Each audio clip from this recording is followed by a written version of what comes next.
Menteri Hukum dan HAM Prof. Yasona Lawli itu menyampaikan bahwa akan melaksanakan kegiatan ini di tahun-tahun berikutnya. Gimana cara menyelesaikan masalah itu? Ya kita harus melibatkan komunitasnya.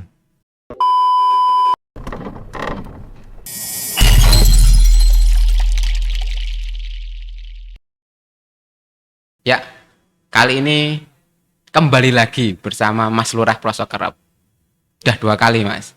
Yang kemarin jenengan juga berprestasi juara 2 ya? 2 atau 1? Ya, Kelurahan Gotong juara Royong. 2. Juara 2 Kelurahan Gotong Royong. Sekarang dapat penghargaan lagi. Apa nih? Kayak Piala Citra. Itu kayak aktor. Duduk bukan aktor tuh ini. Bukan. Oh, bukan. Tulisannya Anugerah Paralegal Justice Award. Nah, Ya. bisa diceritakan, Mas. Ini piala apa? Oh, ya. Jadi yang pertama, alhamdulillahirrahmanirrahim, bersyukur dulu pada Allah Subhanahu wa taala. Terima kasih dulu pada Bapak Wali Kota Blitar, Bapak Wakil Wali Kota Blitar, Bapak Sekda, seluruh kepala OPD maupun karyawan-karyawati pemerintah Kota Blitar dan seluruh masyarakat Kota Blitar, tentunya Kelurahan Pelosok Kerep yang telah memberikan doa dukungan pada kami pada saat kami melaksanakan Paralegal Academy di Jakarta kurang lebih selama 5 hari. Jadi saya ceritakan sedikit, Paralegal Justice Award ini adalah anugerah yang diberikan oleh Kementerian Hukum dan HAM melalui Badan Pembinaan Hukum Nasional untuk kepala desa dan lurah yang telah berperan secara aktif untuk menyelesaikan konflik sengketa yang ada di wilayah kerjanya masing-masing. Tentunya tidak semua konflik itu bisa diselesaikan oleh kepala desa atau lurah yang ada di wilayahnya tersebut. Ada jenis-jenis sengketaan yang bisa diselesaikan melalui paralegal itu sendiri. Contoh-contoh. Nah, contohnya untuk kasus-kasus yang kecil ya, tentunya tindak pidana ringan, misalnya sengketa tanah yang banyak kita sekarang itu sengketa tanah, terus waris, perkawinan itu bisa diselesaikan melalui mediasi oleh kepala desa atau lurah. Gitu. Berarti sepanjang bisa diselesaikan di tingkat kelurahan ya kita selesaikan di situ ya. Ya, Jadi betul. meminimalisir keperadilan. Meminimalisir ke lembaga peradilan. Nah, bagus juga. Terus tadi kan jenengan sempat bilang bahwa ada kata-kata akademi. Jadi kalau akademi kan bayangan saya pasti di situ ada diklatnya. Jadi nggak hanya penganugerahan terus apa-apa gitu. Seperti itu kan ada akademinya. Bisa cerita, Mas? Ya, betul. Jadi kami di sana kurang lebih 4-5 hari itu kita juga dididik, diberikan ilmu dan pengetahuan oleh pakar-pakar hukum dari Kemenkumham maupun Mahkamah Agung Republik Indonesia itu ya tentang ilmu-ilmu dasar hukum lah. Ilmu hukum tata negara, Pancasila, terus hukum pidana perdata dan juga alternatif atau solusi memecahkan masalah hukum yang terjadi di wilayah masing-masing. Seperti itu. Oh, berarti juga dapat ilmu juga ya di sana juga ya. Dapat ilmu, alhamdulillah. Alhamdulillah. Setelah dapat dididik, dapat ilmu juga. Berarti kan dinilai juga kan di sana. Dinilai. Aktivitas sana. Jadi kita masuk di sana itu belum mendapatkan materi, langsung kita dites. Oh, dites. Ada pretest. Pretest dulu. Setelah pretest baru kita dikasih materi. Dikasih materi selama 2 hari.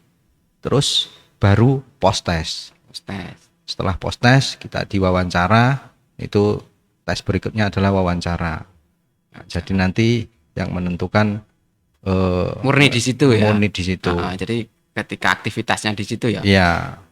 Baru dapat ini. Ya. Betul. Nah, ini kan saya lihat ini tidak hanya satu, ini ada piala, ada lencana, 3 itu salah. Itu bisa jelaskan Mas, ini apa aja ini kalau bisa dapat 3 ini? Ya, jadi Paralegal Justice Award itu sendiri itu terbagi menjadi beberapa kategori. Jadi ada kategori non litigation peacemaker, itu kepala desa atau lurah yang sudah melalui tahapan seleksi administrasi, tes dan lain sebagainya itu dan dinilai mampu dan cakap untuk mendapatkan gelar non litigation peacemaker dan juga mendapatkan PIN ini. Di PIN non litigation peacemaker atau yang berasal dari Kemenkumham dan juga Mahkamah Agung RI. Nah, yang kedua adalah medali apa itu? Penghargaan Anugerah Sasana Desa atau Kelurahan Jagadita. Jadi ini medali penghargaan Anubawa Sasana Desa atau Kelurahan Jagadita. Itu ialah kategori yang memenuhi bahwa kelurahannya itu secara nyata telah berperan dalam hal pemberdayaan masyarakat untuk pertumbuhan ekonomi yang fokusnya adalah untuk kemudahan investasi, peningkatan pariwisata dan juga memperluas lapangan pekerjaan. Nah, dan yang terakhir adalah kategori Paralegal Justice Award. Jadi di samping dia mendapatkan NLP atau non litigation peacemaker, mendapatkan Anubawa Sasana Desa atau Kelurahan Jagadita, dia juga mendapatkan medali Paralegal Justice Award. Jadi alhamdulillah kami mewakili Kota Blitar bisa membawa pulang ini semua. 3 ya. 3. Jadi kategori tertingginya itu Paralegal Justice Award. Jadi bukan terbaik ya, tapi tertinggi. Berarti kan kalau saya melihat dari informasi jenengan, tidak semuanya bisa dapat 3 ya. Maksudnya, tidak semuanya. Jadi kami itu ada 300 orang yang sudah lolos seleksi administrasi maupun yang lainnya untuk mengikuti Paralegal Justice Award ini di Jakarta. 300 orang dari seluruh wilayah negara Kesatuan Republik Indonesia. Nah, ada 150 orang yang mendapatkan seperti saya ini Paralegal Justice Award ini. Ya, ada 150 orang yang mendapatkan kategori tertinggi. Ada juga yang hanya mendapatkan NLP atau non litigation peacemaker. Ada juga yang hanya mendapatkan ASDJ atau Anubawa Sasana Desa atau Kelurahan Jagadita itu. Jadi tidak semuanya. Termasuk lumayan ya, lumayan lah. Alhamdulillah. Dapat 3-3-nya bisa dibawa pulang ke Kota Blitar. Ini yang pertama Mas ya di Kota Blitar ya? Iya. Alhamdulillah ini yang pertama. Jadi di sana juga yang pertama. Di sana juga yang pertama. Diklatnya. Jadi ini merupakan suatu bentuk gagasan yang sangat baik sekali dari Badan Pembinaan Hukum Nasional yang menggagas adanya Paralegal Academy ini. Jadi pada waktu penutupan atau malam penganugerahan kemarin itu Menteri Hukum dan HAM Prof. Yasona Lawli itu menyampaikan bahwa akan melaksanakan kegiatan ini di tahun-tahun berikutnya. Jadi ini merupakan program rutin Kemenkumham bekerja sama dengan Mahkamah Agung RI dan juga Kementerian Dalam Negeri dan Kementerian PDTT itu melaksanakan kegiatan ini di tahun-tahun berikutnya. Jadi ini angkatan pertama. Ya. Berarti untuk tahun-tahun selanjutnya insya Allah akan dilaksanakan kembali. Ya, betul. Kalau menurut jenengan seberapa harus kita lurah itu untuk mengikuti ini? Kalau menurut saya harusnya kita 21 kelurahan ini ya ikut semua. Ikut semua ya. Kenapa? Di samping kita mendapatkan ilmu, kita juga itu mendapatkan teman, relasi. Kita bisa saling bertukar pikiran di sana. Tentang kepala desa, lurah se-Indonesia kan bertemu di sana, kita bisa saling bertukar pikiran di sana. Dan juga nanti ilmu yang didapatkan itu tentunya sangat bermanfaat untuk menunjang tugas desa atau lurah sebagai hakim perdamaian di daerahnya. Seperti itu. Tapi kan kalau untuk kesananya kan harus ada seleksi toh Mas. Ya, Nah, wis. Sekarang cerita biar kita itu bisa ikut terus lulus seleksi dan bisa berangkat ke sana untuk ikut akademi itu caranya gimana? ya. Tipsnya. Jadi saya cerita pengalaman saya bahwa kegiatan ini kan dibuka pendaftarannya pada bulan Februari kemarin. Nah, bulan Februari kemarin itu banyak persyaratan yang harus dipenuhi. Salah satunya adalah bukti dokumentasi kita itu pernah menyelesaikan konflik atau sengketa yang ada di wilayah kita. Nah, itu. Nah, dan juga pernah dimuat di media elektronik ataupun media cetak. Skalanya nasional kok, regional? Bukan, regional boleh. Boleh. Regional boleh. Jadi menurut saya teman-teman lurah Kota Blitar ini harus mempersiapkan sedini mungkin. Dari sekarang tidak apa-apa. Jadi saya yakin kepala desa atau lurah yang ada di Indonesia ini pasti pernah menyelesaikan konflik yang ada di wilayahnya. Tetapi tidak semuanya itu terdokumentasikan dan terarsipkan dengan baik. Benar. Nah, makanya dari itu saran saya mulai saat ini kita harus lebih peduli lagi dengan dokumentasi yang ada di kelurahan kita, terutama dalam hal penyelesaian konflik ini tadi. Itu juga bisa menjadi suatu tolak ukur bahwa panjenengan sudah pernah menyelesaikan konflik. Buktinya ada dokumentasinya, terarsipkan dengan baik. Seperti itu. Alhamdulillah. Terus saya pengen kami lurah bisa tertarik untuk ikut ini untuk tahun depan. Itu pengalaman yang jenengan dapatkan di sana, bisa cerita biar kita termotivasi. Oh ya. Jadi Bapak Ibu Lurah Kota Blitar ini saya harapkan bisa mengikuti kegiatan ini. Karena kenapa? Pengalaman yang kita dapatkan itu sangat banyak. Di samping kita bertemu dengan berbagai kepala desa dan lurah yang ada di wilayah Indonesia, kita juga bisa saling sharing. Apa saja sih pengalaman-pengalaman kepala desa ataupun lurah lain yang telah diterapkan di wilayah masing-masing. Mungkin saja bisa kita adopsi dan kita modifikasi, kita tiru dan kita terapkan di wilayah kerja kita. Di samping itu kita juga bisa membangun relasi. Jadi saya ini kan enak. Saya kalau mau pergi kemana, istilahnya pergi kemana, ke Jakarta misalkan, saya punya kontaknya lurah di Jakarta. Betul. Jadi kita bisa membangun relasi seperti itu. Ke Papua, saya juga punya kontaknya. Saudara saya di Papua, lurah atau kepala desa di Papua, seperti itu. Banyak sekali pengalaman yang didapatkan. Apalagi ini program ini puncaknya adalah hari lahir Pancasila. Oh iya, 1 Juni ya? 1 Juni. Sampai 1 Juni.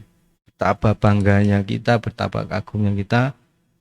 1 Juni itu diundang langsung oleh Bapak Presiden Republik Indonesia upacara bersama-sama di Monumen Nasional. Di Monas. Oh, di Monas kemarin ikut juga ya? Ikut juga, kepala desa, lurah, 300 perwakilan, itu kan pengalaman yang luar biasa. Kapan lagi kita bisa upacara secara langsung live sama presiden dan duduk paling depan. Sempat ditanya oleh Pak Presiden, ini perwakilan apa? Kepala desa dan lurah se-Indonesia Pak, berjumlah 300 orang. Wah, Presiden senyum, Bapak Wakil Presiden juga mengacungkan jempolnya. Wah, betapa bangganya kita. Kapan lagi bisa terjadi momen-momen seperti itu? Itulah pengalaman yang tidak bisa tergantikan. Ya, memang kelihatannya memang menarik, ilmunya banyak. Kayak membayangkan wes oleh ilmu, dapat relasi, ketemu pejabat-pejabat nasional, ya kan? Sekarang untuk yang terakhir Mas, kan sudah di akademi, dididik, ada pelatihan di sana. Coba berikan kami di lurah ini tips atau ilmu yang sudah jenengan dapatkan untuk bisa kami praktekkan di wilayah kami. Nah, jadi kan jenengan sebagai penyambung lidah lah, ilmunya sedikit aja jal. Oleh-oleh kok apa pengen roh maksudnya. Ya rodok ngetes barang lah iki lah. Rodok ngetes iki koyo persis pertanyaanku pas tes wawancara kemarin. Jadi persis pertanyaannya seperti ini. Saya tak minum dulu boleh. Monggo.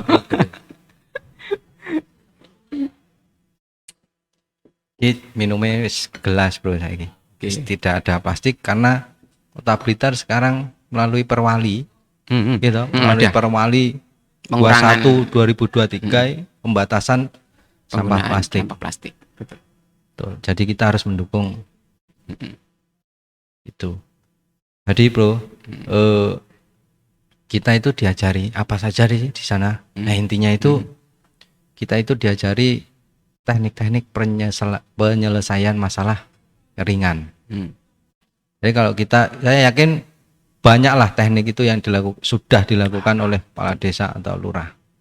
Tetapi ada satu yang membuat saya tertarik itu bahwa teknik itu harus membutuhkan komunitas di dalamnya. Nah, contohnya itu seperti misalkan yang melanggar atau yang membuat pelanggaran itu adalah Nyuwun sewu tidak bisa bicara atau tunawicara. Ya tidak mungkin kita tidak punya ilmunya bisa berkomunikasi dengan orang yang tidak bisa berbicara. Antomim kan orang-orang tidak bisa, ya toh. Jadi bagaimana cara menyelesaikan masalah itu? Ya kita harus melibatkan komunitasnya. Mereka juga yang biasa berkomunikasi dengan itu. Jadi disitulah kita sebagai jembatan, sebagai mediator itu mempertemukan mereka agar permasalahan terjadi ini bisa dapat bertemu solusi. Jadi enaknya lewat non litigasi kan seperti itu, bertemu, terus di sini maunya apa, di sana maunya apa, nah kita mempertemukan itu. Jadi kita sebagai mediator atau sebagai hakim pendamai di desa itu bisa mendapatkan cara-cara penyelesaian konflik lewat seperti itu, lewat komunitas seperti itu. Jadi tidak semua permasalahan itu harus melalui peradilan. Ya, karena lembaga peradilan kita saat ini itu sangat banyak terlalu banyak menyelesaikan masalah-masalah, baik masalah ringan, masalah sedang, maupun masalah berat itu. Maka dari itu peran kepala desa atau lurah ini sangat-sangat dibutuhkan. Dan Bapak Ketua Mahkamah Agung sendiri menyampaikan seperti itu. Yang mulia Profesor Dr. Syarifuddin itu menyampaikan seperti itu. Sangat berterima kasih dengan adanya program ini. Karena betul-betul membantu peran lembaga peradilan dalam menyelesaikan masalah-masalah tindak pidana ringan yang kecil-kecil. Tuh, yang kecil-kecil. Tentunya kalau tindak pidana berat itu urusannya sudah lain. Sudah lembaga kepolisian, kejaksaan, maupun lembaga peradilan. Oke, matur nuwun Mas Reza. Ya. Sangat menarik obrolan kita hari ini, ya juga bisa menambah motivasi pada kami para lurah dan saya mewakili teman-teman lurah di Kota Blitar ikut bangga karena jenengan sudah mewakili Kota Blitar, membawa nama baik Kota Blitar sehingga dapat membawa pulang berbagai macam penghargaan baik medali, piala di Paralegal Justice Award. Ya, terima kasih. Semoga ini bisa memotivasi kita dan kita bersama-sama mengembangkan Kota Blitar ini, meningkatkan prestasinya biar bisa lebih baik di mata dunia bahkan provinsi bahkan dan melalui prestasi-prestasi semacam ini. Jadi selamat Mas Reza dan terima kasih yang sudah menyaksikan podcast ini. Kita ketemu lagi ke tamu-tamu saya berikutnya. Terima kasih. Assalamualaikum warahmatullahi wabarakatuh. Waalaikumsalam warahmatullahi wabarakatuh.